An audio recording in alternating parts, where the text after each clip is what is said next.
jamaah. Alhamdulillah jamaah yang baru bergabung hari ini kita sedang membahas tema yang seru, yang luar biasa, bermanfaat banget. Temanya adalah lakukan sholat sunnah ini dijamin rezekimu tak terbendung. Masya Allah, tadi di segmen 1 dan 2 kita udah bahas beberapa sholat sunnah. Di antaranya yang pertama, sholat sunnah tahajud agar keinginan kita dikabulkan. Kemudian ada sholat sunnah istikharah untuk menentukan pilihan yang terbaik. Yang ketiga ada sholat sunnah istisqa agar turun hujan dan keberkahan. Yang keempat ada sholat sunnah tasbih agar hati tenang dan masalah dan ujian kita terasa ringan. Yang kelima ada sholat sunnah rawatib agar dibangunkan rumah di surga dan diharamkan tersentuh dari api neraka. Masya Allah, ini jamaah catatannya udah disiapin ya, karena akan ada sholat sunnah selanjutnya yang luar biasa menambah ilmu kita. Tapi sebelumnya kita saksikan dulu tayangan berikut ini, silakan.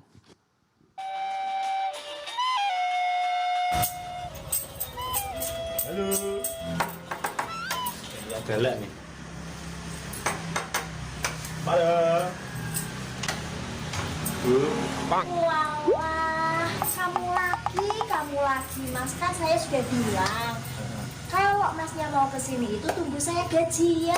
Ini sudah tanggal berapa? Ini sudah tanggal pertengahan, berarti gaji saya sudah habis. Jangan kalau ke sini itu telat. Kalau saya nggak gajian, ya nggak bisa. Jangan mau ke sini sampai 10 kali 1 bulan tetap saya belum bisa bayar. Pokoknya saya belum bisa bayar, sudah saya pusing kalau Masnya datang ke sini terus pulang.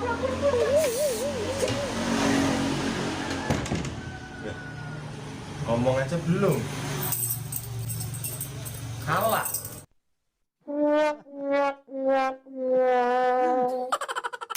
Waduh, itu luar biasa tuh, sering banget tuh kejadian. Kadang kita belum apa-apa nih mau nagih hutang nih. Belum ngomong, wah udah panjang lebar tuh sampai jet, kadang lebih galak punya hutang daripada yang nagih, lucu tuh. Nah tadi Ustadz Maulana masih punya hutang nih sama saya. Bener gak sih Ustadz, katanya ini ada sholat sunnah yang bisa membuat kita rezekinya tuh makin lancar. Dan kita dijauhkan dari hutang dan hutang kita dilunasi. Ada gak sih? Membuat kaya. Iya, ada gak? Ada dong. Ada. Mantap. Masya Allah, apa mohon penjelasannya Ustadz Maulana, silakan. Bismillahirrahmanirrahim. Izin, ya Mbak Ame, Masya Allah, ini yang banyak rezekinya ini. Wah, bawa tongkat ini buat apa nih Ustadz? Buat apa tongkat ini? Sebenarnya kan satu tombak, sebenarnya ini perwakilan dari tombak. Tombak ceritanya. Kok tombak? Memang tombak mendatangkan rezeki. Waduh. Mau tahu kenapa saya bawa tombak? Sebenarnya ada salat sunat yang luar biasa. Salat sunat apa itu? Salat sunat yang membuat kita rezekinya lancar, dikayakan, dilunaskan utang-utang. Ayo dicatat, salat sunat apa itu? Apa? Jamaah jawab sendiri. Apa? Oh ya, sudah kejawab. Ada jamaah yang jawab tuh. Justru itu lagi jamaah lagi nungguin, ini mau dicatat apa? Ya. Salat sunat duha. Masya Kok pakai Allah. tongkat? Karena ukuran duha itu adalah satu tombak. Maksudnya apa satu tombak? Matahari naik sepenggala, satu tombak. Karena begini, kalau mataharinya fajar dulu terbit fajar berarti waktu subuh masuk. Waktu subuh itu 1 jam 20 menit. Masuklah waktu syuruk. Habis syuruk, nah nunggu lagi. Matahari naiknya sepenggala. Ini maaf, ini tongkat ya. Bukan tombak ya. Tombak ceritanya. Tombak. Jadi ukurannya itu mataharinya seukuran. Sama dengan asar. Asar itu seukuran juga. Asar juga satu ukuran. Coba. Saya pegangin ya. Nah, kalau mataharinya terbit, itu berarti syuruk ya. Suruk itu sampai kapan? Sampai matahari itu kalau dipasangkan tombak itu satu sejajar. Bayangannya. Sejajar. Kalau itu waktu. Kemudian nanti kalau matahari naik sedikit itu haram hukumnya. Kan 3 waktu yang diharamkan. Waktu terbit matahari, pas matahari terbit karena ada yang menyembah matahari, kemudian waktu matahari pertengahan dan waktu matahari turun. Makanya tidak ada salat sunat sesudah asar. Dan ingat, mohon maaf tanpa menggurui, sebaiknya salat sunat duha itu di pagi hari ketika matahari naik telah nampak. Itu tadi, ini waktunya ya. Iya betul. Nah, udah selesai. Kemudian mohon maaf, dilaksanakan minimal 2 rakaat, membuka rezeki. Kalau 4 rakaat, maka akan dicukupkan rezekinya pada hari itu. Masya Allah. Kalau 8 rakaat, ya 8 rakaat itu membuat dirinya kaya. Waduh. Kalau mau lunas utang, Nah, kalau mau lunas utang itu berapa tuh? 12 rakaat. 12 rakaat. Full. Utangnya full juga. Insya Allah. Jadi artinya apa?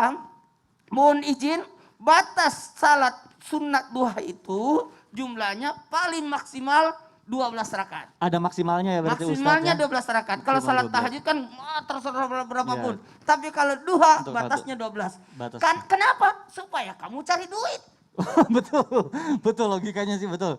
Kalau kita juga Cuma enggak, kalau salat duha saja, baru tidak cari duit. Gimana lunas utangnya? betul, enggak Jadi ikhtiar. sebenarnya itu kayak imun.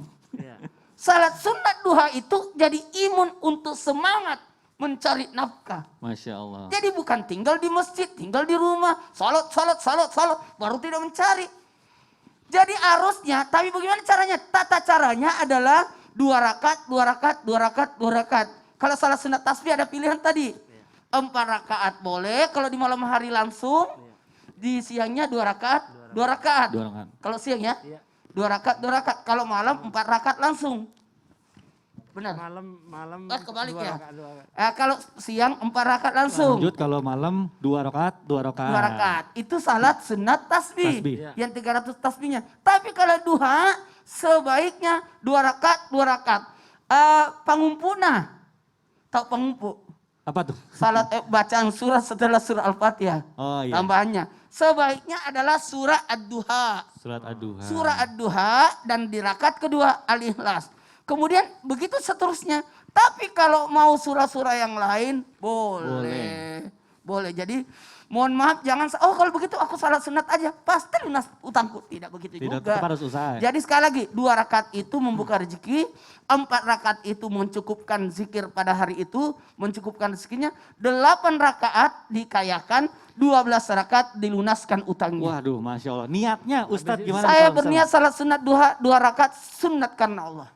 Bisa ya, kalau kita Bisa. misalnya belum hafal bahasa Arabnya, kita bisa pakai bahasa Indonesia ya, Masya Allah. Usalli sunat duha rakaat ini mustaqil kiblat ada alilaital. Kan gitu Nah doang. tuh jamaah boleh Jadi dicatat ya. gampang. Buat yang Allah belum Ta'ala, tahu. wahai anak Adam, janganlah engkau tinggalkan 4 rakaat salat sunat duha di awal pagi duha, maka itu akan mencukupkan rezekimu sampai di siang hari. Masya Allah, Itu luar luar biasa biasa. loh. Insya Allah ya, tapi Insya Allah. sambil ditemani oleh ikhtiar, berjuang ya, Iya, mencari uang. jadi tidak. Arti sebenarnya saya katakan ini kayak imun.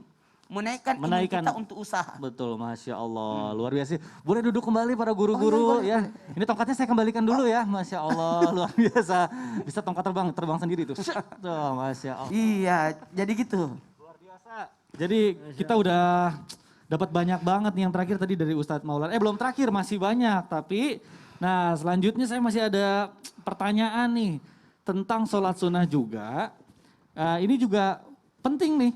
Selanjutnya tuh katanya ada sholat sunnah yang khusus dilakukan setelah berwudu.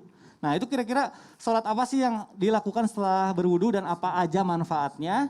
Kita langsung aja yuk tanyain sama guru kita Habib Abdullah. Masya Allah. Siap. Mohon Bib, izin guruku. iya langsung aja Bib ya dijawab sholat sunnah apa sih yang dilakukan setelah berwudu dan apa sih manfaatnya? Baik. Mohon penjelasannya Bib silahkan. Mohon izin Bang Mekdad, Ustaz Maulana dan Ustaz Bani Hashim. Assalamualaikum warahmatullahi wabarakatuh. Waalaikumsalam warahmatullahi wabarakatuh. Alhamdulillah wassalatu wassalam ala Rasulillah Muhammad bin Abdullah sallallahu alaihi wasallam. Nah, ini salah satu sholat sunnah yang sangat istimewa.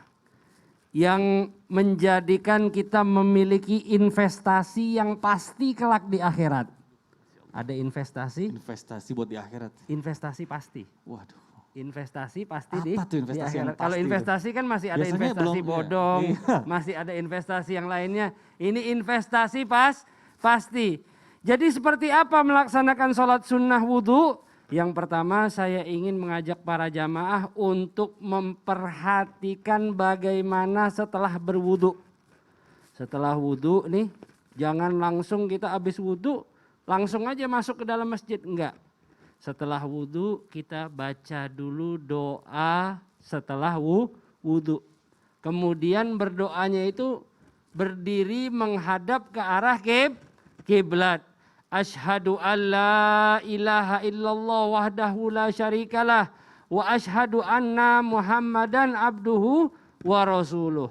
Allahumma ja'alni minat tawwabina waj'alni minal mutatahhirina waj'alni min ibadikas salihin. Ini doanya sangat luar biasa, yaitu agar Allah Subhanahu wa taala menjadikan kita sebagai hamba-hamba yang bertaubat, yang kembali kepada Allah. Dan mudah-mudahan kita juga dijadikan selalu sebagai hamba yang bersuci. Dan juga mudah-mudahan Allah kumpulkan kita, jadikan kita sebagai orang-orang soleh. Amin ya rabbal alamin. Sholat sunnahnya seperti apa Habib? Sholat sunnahnya itu sholat sunnah 2 rakaat. Sebagaimana ya sholat sunnah-sunnah yang lain dikerjakan 2 rakaat dengan niat usolli sunnatal wudu'i rakaataini mustaqbilal kiblati lillahi ta'ala. Allahu akbar. Nah, ini sangat luar biasa. Kenapa saya katakan sangat luar biasa? Karena Nabi Muhammad SAW pedoman kita, idola kita, beliau menceritakan kepada Bilal, wahai Bilal, engkau ini memiliki amalan apa, kata baginda Rasul. Sampai-sampai aku mendengar kedua tapakan sendalmu ada di surga. Wah, Masya Allah. Subhanallah ya. Sahabat Bilal itu sampai sudah punya tempat di surga, bahkan sendalnya sudah sampai ke surganya Allah Subhanahu wa taala. Ini sangat luar biasa. Kemudian di antara fadilah kalau kita mengerjakan sholat sunnah wudhu adalah kita diberikan tameng, diberikan benteng dari sifat was-was. Dari sifat was-was. Was-was ini apa? Cemas. Nah ini penyakit orang wudhu nih biasanya. Penyakit orang wudhu itu apa? Kadang-kadang ngerasa, aduh udah batal belum? Aduh ini kenapa ya? Aduh ini kenapa ya? Betul. Nah kalau orang sholat sunnah wudhu, insya Allah dihindarkan oleh Allah Subhanahu wa taala daripada penyakit was-was. Dan sholat sunnah wudhu ini sholat sunnah yang sangat luar biasa. Sholat sunnah yang memiliki keutamaan yang banyak dari Allah Subhanahu wa taala. Dan juga sholat sunnah wudhu ini bisa digabung dengan sholat sunnah yang lainnya. Jadi Bang Mikdad nih misalnya habis sholat sunnah wudhu mau masuk ke dalam masjid, niat juga sholat tahiyatul masjid. Boleh nggak sekalian? Boleh. Indaraj namanya. Ikut serta di dalam nih niat tersebut, usolli sunnatal wudu wa sunnata tahiyatal masjid. Jadi diniatin bareng bareng. Misalnya aduh takut nanti misalnya nggak keburu nih. Iya nih. Mau sholat takutnya keburu iqomat. Niat sholat sunnah wudhu sama sunat tahiyatul masjid. Nah mudah-mudahan bermanfaat bagi kita semuanya. Masya Allah. Tapi itu nanti prakteknya berarti 2 rakaat ya Bib? 2 rakaat, dibagi ya? 2 rakaat. Masya Allah luar biasa. Wah sudah dapat ilmu baru lagi nih kita nih Masya Allah. Baik kita lanjutkan aja ke pembahasan berikutnya. Ini kita namanya juga manusia pasti tidak luput dari kesalahan. Pasti kita punya dosa, setiap manusia pasti punya. Nah saya pernah dengar nih katanya ada sholat sunnah yang bisa mengampuni seluruh dosa kita, bahkan para malaikat itu ikut mendoakan kebaikan terhadap kita. Waduh Masya Allah aku jadi pengen tahu nih ini kira-kira sholat sunnah apa ya. Langsung aja mohon penjelasannya Ustadz Wani silakan. Insyaallah Habibullah mohon izin Ustaz Maulana.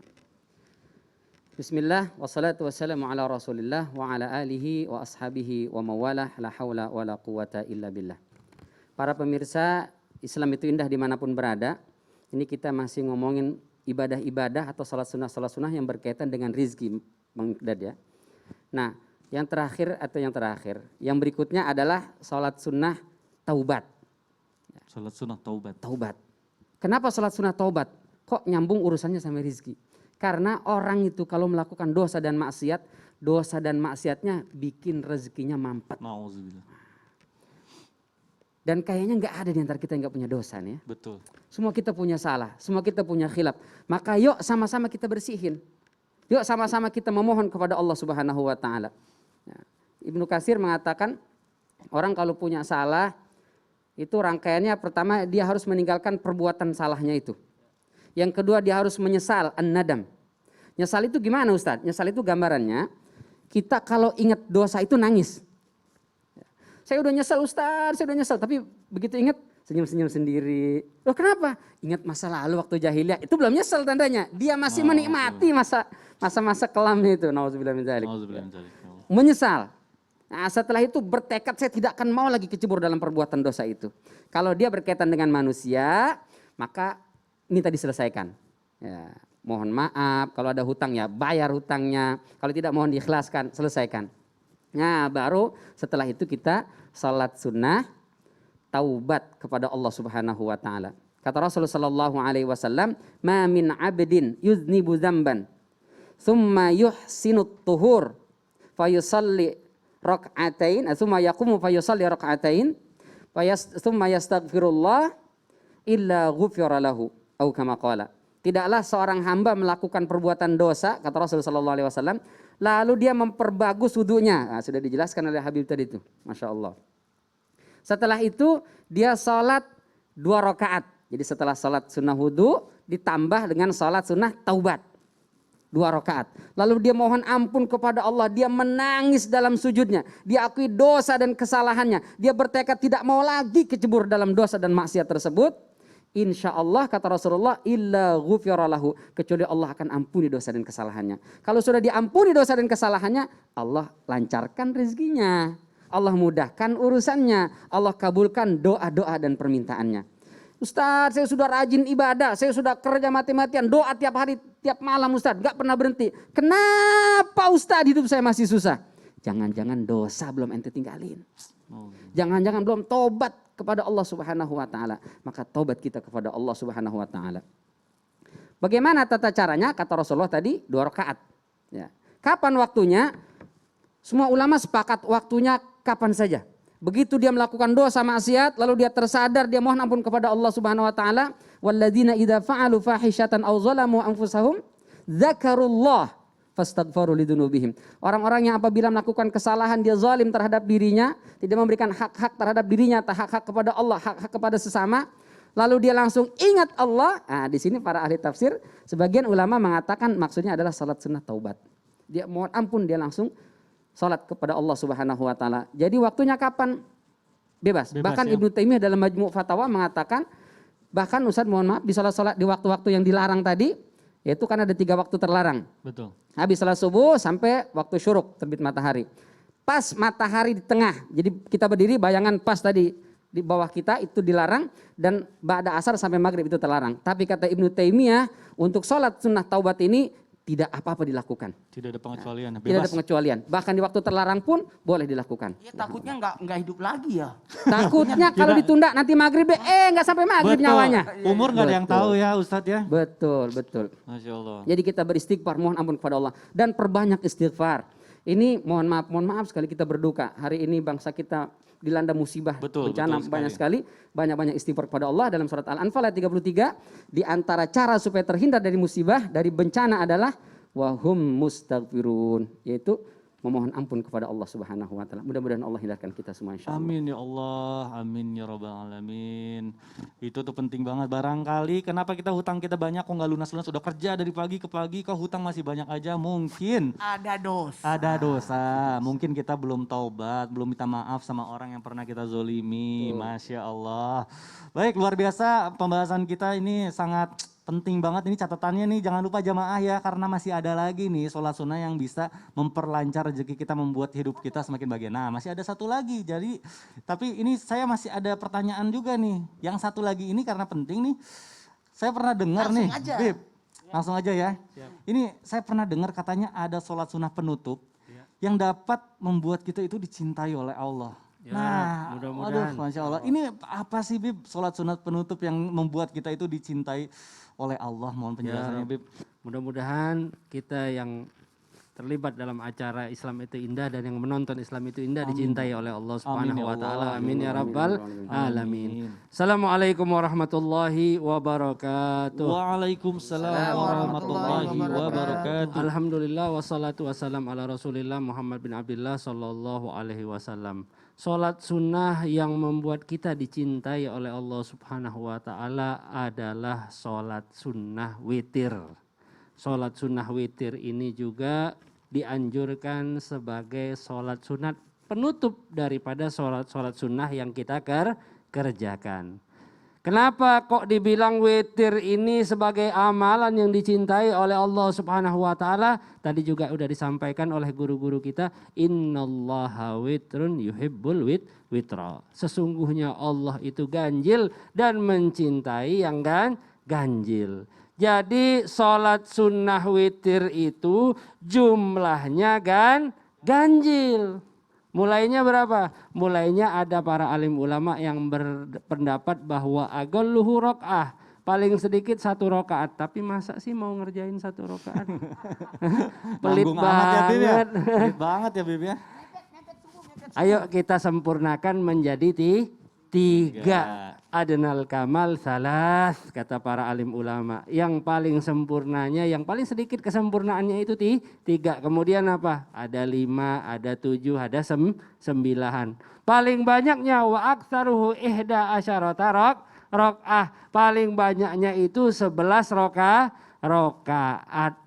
Dan juga sholat sunnah witir ini termasuk sholat sunnah yang kadang-kadang disunnahkan untuk mengerjakannya tidak disunnahkan secara berjamaah dan juga disunnahkan secara berjamaah. Kapan sholat sunnah witir disunnahkan secara berjamaah? Kapan? Setelah taraweh. Iya, waktu Ramadan. Ramadan, waktu bulan Ramadan itu sangat dianjurkan sholat witir dikerjakan secara berjamaah. Selain bulan Ramadan, Kapan lagi tuh Bib? masing-masing ya. Masing-masing ya. Selain bulan Ramadan silakan kerjakan masing-masing. Mudah-mudahan Allah Subhanahu wa taala mencintai kita semuanya. Dan juga disunnahkan waktu di bulan Ramadan finish fil akhir, kita dengar di Masjidil Haram, di Masjid Nabawi dan lain sebagainya, itu dibaca yang namanya doa kunut. Kulhu. Setengah daripada terakhir 15 ke atas itu biasanya ada doa kunut dan itu dianjurkan oleh baginda Nabi besar Muhammad sallallahu alaihi wasallam. Dan sebagian para a'immatul madzahib di antaranya Al-Imam Abu Hanifah, beliau menyatakan bahwa sholat sunnah witir ini adalah wajib. Jadi saking sunnahnya sholat sunnah witir ini, sebagian para imam beliau mengatakan bahwa itu wajib. Tapi indal Malikiyah, indal Hanabilah, dan menurut daripada pendapat juga di dalam madhab kita, madhab Imam Syafi'i, bahwa sholat sunnah witir itu adalah sunnah. Nah, ini keutamaannya sangat luar biasa karena orang-orang yang witir juga itu termasuk adalah orang-orang ahlul Quran. Kalau mau jadi orang yang gampang mendapatkan ilmu-ilmu Al-Quran, jangan tinggalkan sholat sunnah witir. Dan juga sebagaimana sholat sunnah witir itu menutup daripada sholat-sholat sunnah kita, mudah-mudahan Allah Subhanahu wa ta'ala tutup umur kita dengan husnul khotimah. Amin, amin. Ya Karena Allah, apa? amin. Karena sholat sunnahnya sudah sangat bagus nih.